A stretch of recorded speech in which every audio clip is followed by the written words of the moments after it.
안녕하세요. 오늘은 수요일입니다. 비가 오네요. 장마가 시작되나 봐요. 오늘은 니체와 순수에 대해서 한번 이야기를 나눠볼까 합니다. 제가 아까 영화 리뷰 같은 걸 이제 종종 보는데 거기서 이제 가족과 사랑에 대한 어떤 그런 걸 다루는 영화, 이제 그걸 옛날에도 본 영화긴 한데 다시 보는데 내용을 다 알고 있는 영화임에도 불구하고 주책맞게 눈물이 나오는 거예요. 그래서 내가 점점 감수성이 더 예민해지나 이런 생각을 했어요.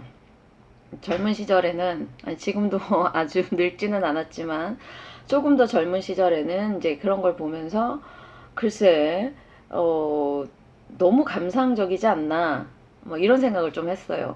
제가 나름 이성적인 사고를 좀 한다고 생각을 하면서 살았기 때문에 너무 감성에 치우치는 호소하는 그런 영화나 그런 걸 좀 많이 무시하고 살았던 것 같아요. 근데 다시 점점 나이가 들고 경험을 조금 하고 돌아보니 결국 인간에겐 감정과 사랑과 그게 가장 핵심이지 않나 이런 생각을 하게 되더라고요. 어, 돌아서 온 걸 수도 있고요. 그래서 오늘은 니체의 사상 중에 낙타와 사자와 어린 나이에 대한 얘기를 하면서 그게 어떻게 명리와 접점이 있는지 한번 살펴보겠습니다. 어, 니체가 세 가지 얘기한 인간의 어떤 삶의 과정 중에 가장 처음에 맞닥뜨리는 게 낙타예요. 낙타는 무거운 짐을 지고 사막을 건너가잖아요. 그거를 니체는 인간의 삶에서 어떻게 이제 비유를 했냐면 사람이라는 존재가 살면서 자기에게 주어진 짐이라는 거.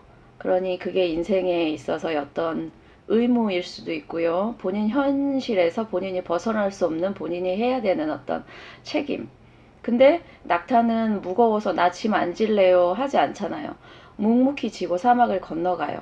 그래서 첫 번째 인간들이 본인이 당연시 받아들여야 되는 어떤 거는 누구에게나 짐은 있고 그 짐을 지고 사막을 건너가야 하는 과정을 겪어야 된다. 이런 의도로 얘기하지 않았나 싶고요. 그 다음에 그 낙타의 과정을 지나면 사자. 사자라는 거는 기존의 어떤 사회적인 틀 그리고 부당한 어떤 권력에 대항할 수 있는 힘을 얘기하는 것 같아요. 낙타라는 건 내 현재 환경에 주어진 환경에 본인이 수긍하면서 그 짐을 지고 책임을 다 하는 걸 의미하면 그 다음 과정에서는 그러니까 니체도 처음부터 부정은 하진 않아요. 분명히 어떤 사람이든 그 사람 인생에 주어진 어떤 역할이라는 게 있는데 그걸 일단 받아들이고 수긍을 한 후에는 부당한 측면에 대해서는 반기를 들 수 있어야 된다. 사자처럼 용맹한 기운을 가지고 부당한 거에 대해서는 아니다라고 반기를 들 수 있는 어떤 용맹성을 가져야 된다. 그런 것 같아요. 그러니 무조건적으로 사자가 먼저 나오면 안 되겠죠. 그래서 이 순서를 낙타와 사자와 어린아이로 가는 것 같아요. 일단 자신의 운명이 주어진 짐을 어느 정도는 살아나가면서 책임을 다하고 그런데 그게 부당하다고 싶거나 본인에게 그런 거에 대해서 또는 사회에서 잘못된 그런 거에 대해서는 반기를 들 수 있어야 되고 반기를 들면서 그거를 이제 전복시킬 수 있는 어떤 강한 에너지, 힘을 길러야 된다라는 게 아닐까라는 게 제 나름의 해석이에요. 그리고 어린아이는 그 과정을 거쳐서 결국 인간이 돌아가는 거는 아이로 태어났잖아요. 그러고 나서 나이가 들면 다시 아이의 순수함, 다시 자연애로의 회귀, 인간이 원래 다 벗고 태어나잖아요. 가진 거 없이 맨몸으로. 그러면서 본인이 사회에서 얻은 어떤 부와 명예일 수도 있고 여러 가지 것들을 나이가 들면서 다 벗고 다시 본연의 모습, 순수한 모습. 근데 아이와 같은 모습은 힘이 없어 보이지만 그 아이가 갖는 가장 큰 무기와 힘은 순수성이에요. 순수라는 말이 상당히 관념적으로 들릴 수도 있어요. 착한 게 순수냐, 무지가 순수냐? 아니요. 아이가 성장하지 않고 아이로 있으면 그거는 순진무구죠. 순수는 아닌 것 같아요. 그래서 순진과 순수는 구별을 좀 하시는 게, 모르는 게 순수가 아니에요. 낙타와 사자의 과정을 거쳐서 아이가 된다라는 건 내가 다 알고 깨닫고 그러면서도 반기를 들 수 있는 어떤 반항적인 그런 것도 있어야 되지만 결국에는 그런 걸 모든 걸 겪고 다 벗어 던지고 다시 본연의 순수한 모습으로 돌아갈 수 있는 인간. 그렇게 돼야만 인간의 어떤 그 진정한 인간의 삶의 모습이 아닐까라고 니체는 생각한 것 같아요. 그래서 사실 명리에서도 나이가 드는 과정, 그러니까 목화 토 금수 이 과정을 거쳐서 목은 어떤 아이의 천진함이고 화는 자라면서 청춘의 시기고 금은 뭔가를 수확하고 걷어들이는 중년의 시기고 노년의 시기는 다시 수인데요. 수는 목이랑 또 맞닿아 있어요. 겨울이 끝나고 봄이 오잖아요. 그러니 노인들이 아이들하고 비슷한 점이 되게 많아요. 그런데 문제는 노인이 되면서 내 생각과 어떤 그게 고착이 돼서 꼰대가 되면 안 돼요. 유연함을 가져야 되거든요. 다시 목으로 탄생할 수 있는 유연함을 가져야 된다는 것은 어떤 의미냐 하면 내 정신과 육체가 다 굳어 있으면 안 된다는 거예요. 그래서 정신도 꼰대가 되지 않게 유연하려면 다른 사람들의 어떤 것도 받아들이면서 계속해서 성장. 근데 그 성장이요. 뭔가를 걷어들이기 위한 성장이 아니라 자기 자신을 계속해서 변화 발전시키면서 어떤 식의 비유가 좋을까요? 성장이라는 거. 네. 열린 사고, 닫힌 사고가 아니라 열려 있어야 계속해서 유연하게 받아들이고 변화되고 한다는 것이고, 몸 역시도 죽을 때 사람이 이렇게 일자가 된다고 몸이 평형이 된다고 하는데, 그러니까 딱딱하게 굳는 게 이제 죽음이잖아요. 그러니 뭐 운동을 하셔라 이런 말씀은 아니고 정신과 몸이 같이 유연해지는 어떤 그런 쪽으로 가셔야 된다는 거예요.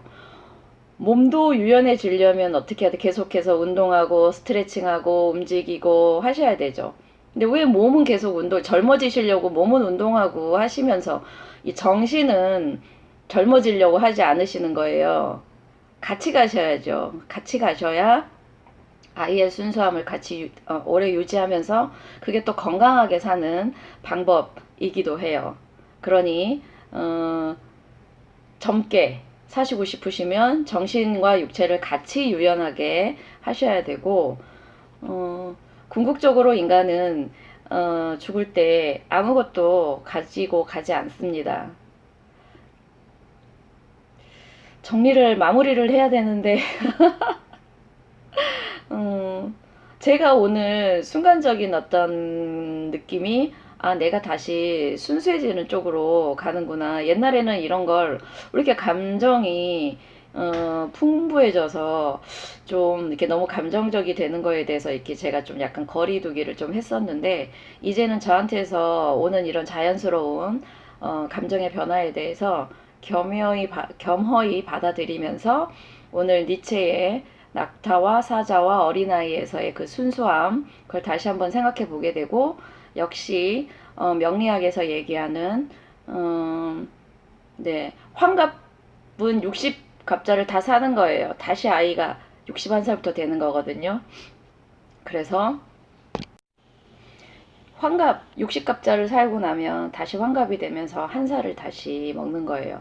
그래서 노인분들의 어떤 사고가 다소 아이 같고 유치하게 되는 경우도 있는데 그거는 자연스러운 생각이라고 현상이라고 생각하시고 노인분들의 지혜 나이가 든다는 건 공부를 많이 해서가 아니라 삶에서 통달한 지혜가 있으니 그 지혜는 존중하시고 그렇지만 노인분들도 본인의 어떤 삶에서 얻은 걸 너무 내가 옳아, 나는 이렇게 고생해서 내가 그거 한 게 있어, 젊은 사람들 몰라, 이렇게 하시면 꼰대 소리만 들으니까요. 본인의 지혜를 젊은 분들에게 나눠줄 수 있는 그런 분이 되시려면 본인 자체도 유연한 사고를 하셔야 된다라는 거 명심하시고, 젊은 분들도 나이가 드신 분들을 보고 나도 결국 저렇게 될 수 있다라는 생각을 하시면서 그 모습을 통해서 좋은 분들은 저렇게 나도 저렇게 늙고 싶다라는 생각을 하시고, 너무 이렇게 꼰대처럼 좀 굳어 있으신 분들을 보시면 반면교사 삼아서 나는 저렇게 늙지 말아야겠다 생각을 하셨으면 좋겠습니다. 순수에 대해서 다시 한번 생각해보는 시간이 되셨으면 좋겠습니다.